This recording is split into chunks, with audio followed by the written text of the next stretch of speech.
नमस्कार मित्रांनो, तू हिरे माझा मितवा या मालिकेच्या आजच्या भागामध्ये ईश्वरी आता नेमकं बॉस कोण आहे हे पाहण्यासाठी बॉसच्या मागे म्हणजेच की अर्णवच्या मागे गेलेली असते. तेवढ्यात त्या दोन मुली आता ईश्वरीकडे येत ईश्वरीवरती ओरडत म्हणते की काय ग तू बावट आहेस का, बॉसच्या मागे कशाला गेलीस. त्याच्यावरती ईश्वरीचं उत्तर येतं की बॉस कोण आहे ना हे पाहत होते. त्याच्यानंतर ती मुलगी म्हणते हे बघ जास्त शहाणपणा नाही करायचा.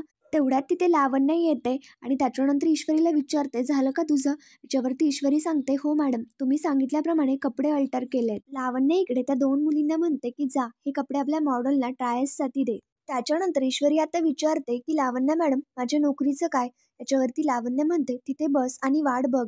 आता तू अल्टर केलेले कपडे हे जर आमच्या मॉडेलला जर प्रॉपरली फिट झाले ना तरच मी तुझ्या जॉबचा विचार करेल. ईश्वरी पुढे काय बोलायला लागते याच्यावरती लावण्य लगेच ओढत म्हणते तू माझा टाइम वेस्ट करू नको, आत्ताच्या आत्ता इकडनं जा. तेवढ्यात आता रिसेप्शनवरती एक फोन येतो की लावण्याला सरांनी म्हणजेच की अर्णवने आतमध्ये बोलावलंय आणि लावण्य लगेच हसतच तिकडनं निघून जाते आणि ईश्वरी तिथे बाजूला जाऊन उभी राहते. त्याच्यानंतर इकडे दुसरीकडे नम्रता किचनमध्ये भाजी निवडत असते आणि मग त्याच्यानंतर नम्रता आता स्वतःशीच विचार करत म्हणते की इशूचा अजूनपर्यंत काहीच मेसेज नाहीये. तिला त्या ऑफिसमध्ये जॉईन करून घेतलं असेल ना, इशूने काही गडबड वगैरे तर केलेली नसेल ना.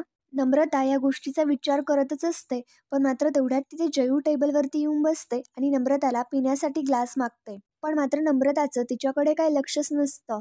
जयू नम्रताला सावरत म्हणते काय ग नमू, लक्ष कुठे तुझं. अगं तुला मी ग्लास दे म्हटलं. तर मग नम्रता लगेच जयूला ग्लास देते. आता नम्रताच्या चेहऱ्यावरची ही उदासी पाहता जयू आता लगेच म्हणते की तू इशूची काळजी करतेयस ना, माहिती मला. काही तिची काळजी करू नकोस, त्याचा काही फायदा होणार नाही. तर मी बोलले होते की तिला जे गडबड घोटाळे करायचे असतात ते ती करणारच. जाना था जापान और पहुंच गए चीन हे तिचं नेहमीच आहे. जयू आता विचार करत म्हणते अरे देवा, आता सुद्धा त्याच ऑफिसला गेलीये की आणखी कुठे, हे तर तिलाच माहिती. तर मग आता या गोष्टीमुळे नम्रताला तर खूपच टेन्शन आलेलं असतं. त्यानंतर आता इकडे अर्णव मोबाईलवरती बोलत असतो की उद्याची मीटिंग ही फायनल करून टाक आणि यावेळेस काहीही प्रॉब्लेम होणार नाही. तेवढ्यात लगेच लावण्य इकडे अर्णवकडे येते. अर्णव लगेच लावण्यावरती ओरडत म्हणतो की लावण्य तुझं लक्ष कुठे असतं, तू मला चुकीची फाईल दिली आहेस. लास्ट मिनिटला मला मीटिंग कॅन्सल करावी लागली. तर मग लावण्य आता अर्णवची माफी मागत असते आणि त्याला सॉरी म्हणत असते. पण मात्र अर्णव ओरडत म्हणतो की व्हॉट सॉरी, बिझनेस ही फक्त ड्युटी नाहीये, मेहनत करायची सुद्धा तयारी असली पाहिजे. जा पटकन आणि ती बरोबर फाईल माझ्याकडे दे. तर मग लावण्य लगेच आता तिकडनं निघून जाते आणि ती करेक्ट फाईल आता इकडे अर्णवच्या हातामध्ये देते. अर्णव ती फाईल चेक करतच असतो आणि लावण्य प्रेमाने अर्णवकडे पाहत असते. तेवढ्यात अर्णवचं लक्ष समोर पडलेल्या एका रुमालाकडे जातं. अर्णव लगेच लावण्याला विचारतो हे काय, लेडीज रुमाल माझ्या केबिनमध्ये कसं आलंय. तर मग लावण्य सुद्धा आश्चर्याने त्या रुमालाकडे पाहायला लागते आणि तो रुमाल उचलते. त्याच्यानंतर अर्णव विचारतो की रुमाल कुणाचा आहे. इकडे ईश्वरीचा रुमाल गायब असतो. ईश्वरी आता रुमाल पाहता विचार करत असते घरातून निघताना तर रुमाल घेऊन निघाले होते, पण मात्र अचानक गायब कुठे होऊन गेला. त्याच्यानंतर इकडे अर्णव लावण्याला विचारत असतो की केबिनमध्ये कोण आलं होतं. तर मग लावण्य म्हणते अरे मला सुद्धा नाही माहिती की हा रुमाल कोणाचा आहे. लावण्य आता भयंकर चिडते आणि स्वतःशीच विचार करत म्हणते कुठल्या मुलीची हिंमत झाली तुझ्या केबिनमध्ये शिरायची. लावण्य लगेच चेक करण्यासाठी आता इकडे बाहेर निघून येते. लावण्य इकडे बाहेर येते आणि स्वतःशी विचार करत म्हणते कोणत्या मुलीचा रुमाल आहे हा, कोणती मुलगी ARच्या केबिनमध्ये गेली होती. लावण्य आता मागचा पुढचा कुठलाही विचार न करता तेवढ्यात तिथे टेबलमधनं लायटर काढते. लावण्य स्वतःशीच म्हणते एखादी मुलगी काय तर मुलीचा साधा रुमाल सुद्धा मी माझ्या AR जवळ सहन नाही करू शकत. आणि लावण्य लायटर घेऊन तो रुमाल आता पेटवून देते. तेवढ्यात ते दोन मुली इकडे आता लावण्याकडे येते आणि त्या लावण्याला रुमाल जाताना पाहतात. तर त्या लगेच विचारतात लावण्य काय करतेयस, हा असा रुमाल काय जातीयस. त्याच्यानंतर असा रुमाल जाळल्यामुळे त्याची वाफ लावण्याच्या हाताला लागलेली असते. लावण्य आता विचारते की बोला तुमचं काम काय. तर मग त्या मुली सांगू लागतात की अगं काय माहिती का, त्या मुलीने ऑल्टर केलेले ते सगळे कपडे आपल्या मॉडेल्सना एकदम परफेक्ट बसलेत आणि बॉसने सगळे कॉस्ट्युम अप्रूव्ह सुद्धा केलेत. मग त्याच्यानंतर आता त्या मुली म्हणतात बरं तू इंटरव्ह्यूसाठी आलेल्या मुलींचा इंटरव्ह्यू घेतेस का, त्या सकाळपासून बसल्यात. माझ्यावरती लावण्य म्हणते त्याची काहीही गरज नाहीये, मी ऑलरेडी मुलगी सिलेक्ट केली आहे. तर त्या दोघीही विचारतात की तू कोणाला सिलेक्ट केलंयस. तर मग आता इकडे लावण्य बाहेर येते आणि तिथे इंटरव्ह्यूसाठी बसलेल्या मुलींकडे पाहत असते. तेवढ्यात लावण्याचं लक्ष आता इकडे ईश्वरीकडे जातं. लावण्याचं असं म्हणणं असतं की या मॉडेल मुलींपैकी कोणतीही मुलगी ARच्या केबिन जवळ सुद्धा फिरकायला नको. आता इकडे लावण्य ईश्वरीकडे पाहत स्वतःशीच म्हणते ही ना साधी मिडल क्लास मुलगी दिसते, ARच्या नजरेत सुद्धा येण्यासारखी नाहीये. मग त्याच्यानंतर लावण्या त्या मुलींकडे येते आणि ईश्वरीला म्हणते की तू. त्याच्यावरती ईश्वरी म्हणते माझं काय. लावण्य म्हणते तुला जॉब मिळाला. हे ऐकल्यानंतर ईश्वरीला भयंकर आनंद होतो. मग ईश्वरी आता म्हणत असते काय मला जॉब मिळाला. मग याच्यावरती लावण्य ॲटिट्यूडमध्ये म्हणते तुला जर जॉब नको असेल तर निघ इथून. ईश्वरी खूप खुश होते आणि आता इकडे लावण्याला म्हणत असते मॅडम नाही मी करेल ही नोकरी, खरंच करेल. त्यानंतर आता इकडे ईश्वरी खूप मोठ्याने बोलते आणि इकडे आता तिचा आवाज अर्णवपर्यंत ऐकू जातो. लावण्य आता ईश्वरीला म्हणते की उद्या सकाळी शार्प 11 वाजता. ईश्वरी म्हणत असते पण मात्र मला मॅडम ही नोकरी मिळाली आहे ना. तर मग लावण्य म्हणते लावण्याने एकदा सांगितलं की सांगितलं. आता ईश्वरी खूप खुश होते आणि थँक्यू थँक्यू म्हणत ओरडत असते. त्याचा सगळा आवाज इकडे आता अर्णवपर्यंत सुद्धा ऐकायला जात असतो. तर मग आता त्या दोन मुली त्या बाकीच्या मुलींना जायला सांगतात. तर मग ईश्वरी त्यांना म्हणते तुम्हाला आत्ता नोकरी नाही मिळाली ना ठीक आहे नेक्स्ट टाइम नक्की मिळेल आणि ऑल द बेस्ट विश करते. त्याच्यानंतर त्या सगळ्या मुली तिकडनं निघून जातात आणि ईश्वरी नोकरी मिळाली म्हणून भयंकर खुश असते आणि उड्या मारत असते आणि स्वतःला शाबास शाबास म्हणत असते. ईश्वरी ओरडत असते. ईश्वरीला भयंकर आनंद झालेला असतो आणि ईश्वरीचा एवढा मोठा आवाज तो काय अर्णवला सहन होत नाही. अर्णव भयंकर चिडतो आणि आता लगेच इकडे बाहेर यायला लागतो. ईश्वरी उड्या मारत लावण्याला म्हणते की मॅडम खरंच खूप खूप थँक्यू आणि उड्या मारतच तिकडनं निघून जाते. पण मात्र तेवढ्यात लगेच अर्णव बाहेर येतो आणि त्याचं लक्ष ईश्वरीकडे गेलेलंच नसतं. अर्णव लगेच लावण्याला विचारतो की लावण्य कोण होती तू आणि ती ओरडत का होती. लावण्य आता म्हणू लागते अरे यार काही नाही, नवीन मुलगी होती, जॉब मिळाला म्हणून थँक्यू म्हणत होती. अर्णव आता ओरडत म्हणतो तिचं थँक्स ना अख्ख्या मुंबईने ऐकलं असेल. ऑफिस मॅनेज शिकव तिला जरा. सात्विक फॅशनचं ऑफिस आहे, व्हेजिटेरियन मार्केट नाही. लावण्य आता इकडे अर्णवला म्हणते ऑफकोर्स बॉस मला माहिती आहे, आय विल हँडल इट. आणि अर्णव आता लगेच त्याच्या केबिनमध्ये निघून जातो. लावण्य आता स्वतःशी विचार करत म्हणते की लावण्य तू एकदम भारी कमाल केलीयस. या बावट मुलीकडे ARचं लक्ष जाणारच नाही आणि जरी गेलं तरी सुद्धा तो हिला जवळपास फिरकू सुद्धा देणार नाही. अंजली आता इकडे अर्णवला फोन करते. अंजली म्हणते की चिंटू मला माहिती आहे की तू बिझी आहेस पण मात्र थोडं माझं अर्जंट आहे. मग त्याच्यानंतर तेवढ्यात तिथे मामी इकडे अंजलीपाशी येते आणि दारात उभी राहून सगळं अंजलीचं बोलणं ऐकत असते. अर्णव आता अर्जंट म्हटल्यानंतर अंजलीला विचारतो की काय झालं. अंजली सांगू लागते अरे आज तुझ्यासाठी रेड रोजेसचा बुके आलाय आणि तो बुके लावण्याला पाठवलाय.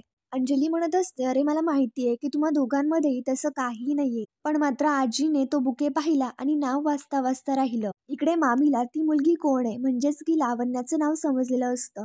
इकडे आता अर्णव म्हणू लागतो अगं ताई तू लावण्याकडे लक्ष देऊ नकोस. अंजली म्हणत असते हे बघ मला हे सगळं मान्य आहे पण मात्र तू जिथे गोष्टी क्लिअर करायला पाहिजे तिथे तू करतच नाहीये आणि त्यांना क्लिअर करायला पाहिजे त्यांना सुद्धा तू करत नाहीयेस. अर्णव म्हणत असतो अगं ताई क्लिअर करण्यासारखं काय, ती माझ्या बिझनेस पार्टनरची मुलगी आहे आणि इथे बिझनेस शिकायला आली आहे दॅट्स इट.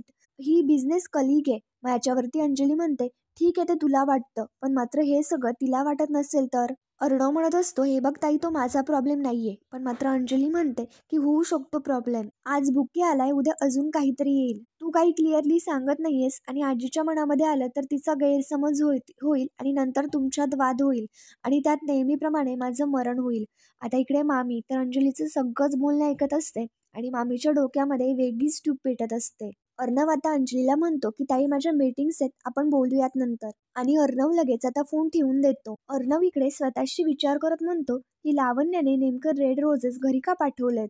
त्यानंतर राकेश इकडे फ्रेश होऊन अंजलीकडे येतो आणि अंजलीला असा विचार करताना पाहता तो लगेच विचारतो की काय ग अंजली काय झालं, कसला विचार करतेयस. मामी तर सगळंच ऐकत असते. मग त्याच्यानंतर अंजली म्हणते की चिंटूचं तर मला काही कळतच नाहीये. म्हणजे काय झालं, चिंटू लावण्याबद्दल काही नीट सांगतच नाही. आता आपण नेमकं हे सगळं कसं समजायचं. राकेश आता म्हणू लागतो ग अंजली काय ग तुला ना उगाच अति विचार करण्याची ना सवय लागलीये. अंजलीचं म्हणणं असतं की त्या लावण्यामुळे आजी आणि चिंटू यांच्यामध्ये वाद नको.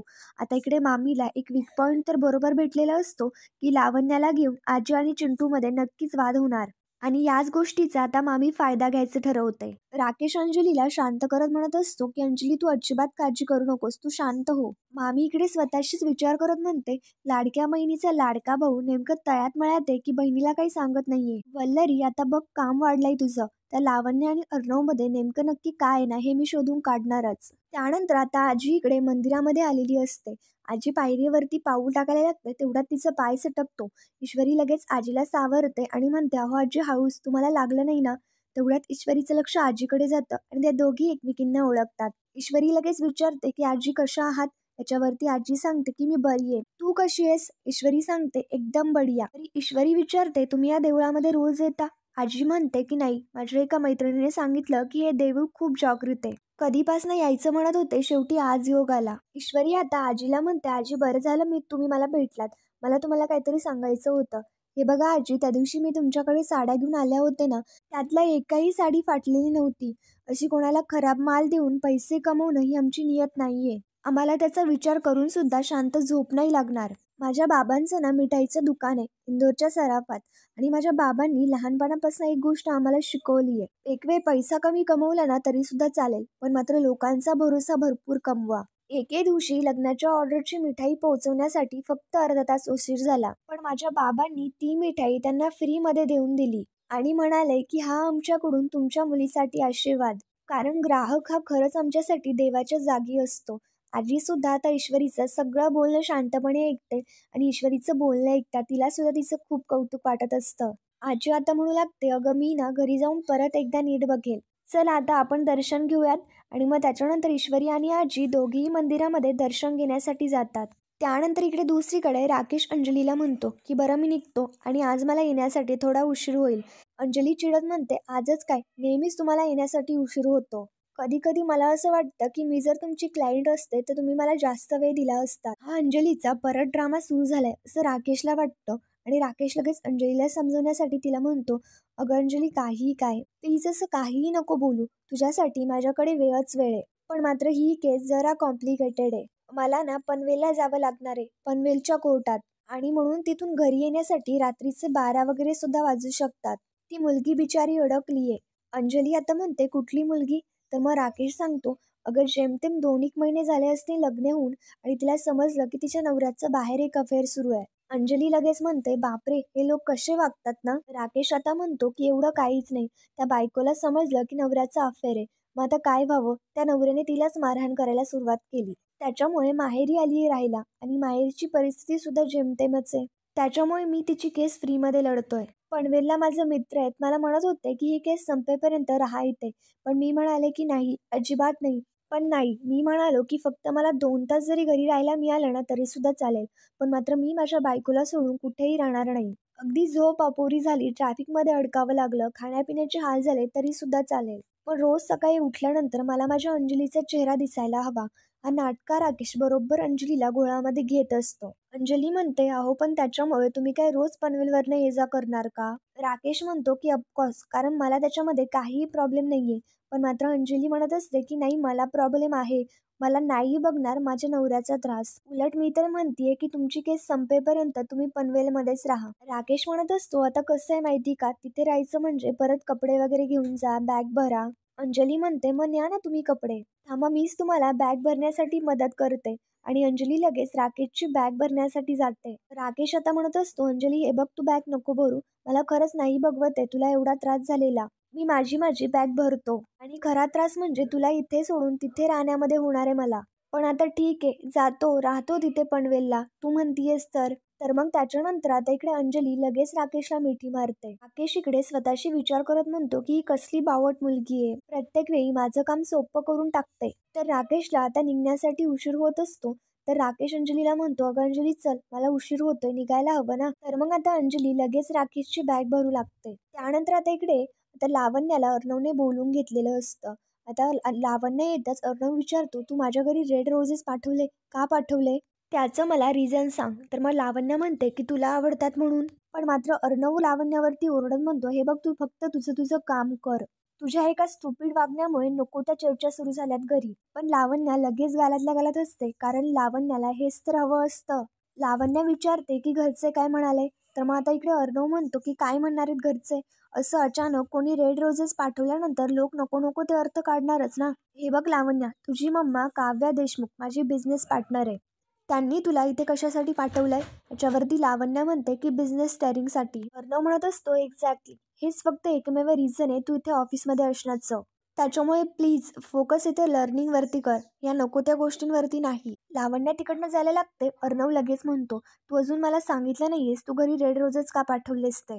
लावण्याला आता काय उत्तर द्यावं काहीही समजत नसतं. लावण्य आता म्हणू लागते, ठीक आहे सांगते.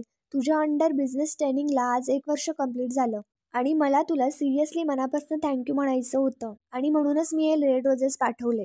अर्णव म्हणत असतो, तुला बुके द्यायचाच होता तर तू ऑफिसमध्ये देऊ शकते असलीस ना, पण मात्र तू घरी पाठवायची काय गरज होती? लावण्याला आता अर्णवचं हे बोलणं काही समजत नसतं आणि ती आश्चर्याने त्याच्याकडे पाहते. तर मित्रांनो, पुढील भागामध्ये आपण पाहणार आहोत राकेशने बरोबर त्याचा पुढचा डाव साधलेला असतो. ईश्वरी राकेशला घरी घेऊन येते आणि इकडे जयूला म्हणते की हे राकेश जे यांना राहण्यासाठी घर नाहीये. तर मग जयू म्हणते, मग याच्यावरती ईश्वरी म्हणते, आपण त्यांना इथे राहण्यासाठी देऊयात ना.